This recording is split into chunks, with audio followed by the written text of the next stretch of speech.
Welcome back. Now that we know what exceptions are and how they are structured, let's learn the fundamental way to manage them. The try-except block. This structure allows us to wrap dangerous code in a try block and provide recovery logic in the except block. 1. The basic try-except structure. The try block contains the code that could fail. If an exception occurs during execution of the try block, the program immediately stops running the try block and jumps to the corresponding except block. Here, the except zero division error block specifically catches a division by zero error, prints a friendly message, and allows the program to continue execution instead of crashing. 2. Catching multiple specific exceptions.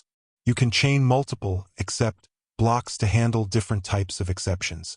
Python checks them sequentially. If the input is not a valid number, value error is caught. If the input is 0, zero division error is caught. It's best practice to be as specific as possible to provide accurate error handling and feedback. 3.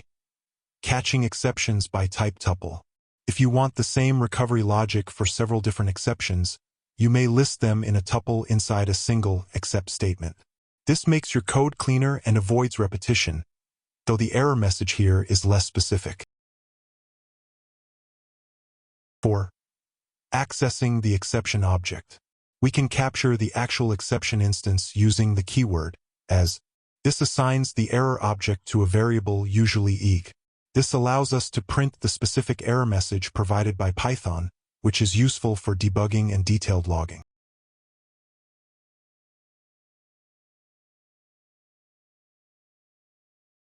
To summarize, handling exceptions is essential for reliable code. Our next lecture 22.04, using finally. See you there.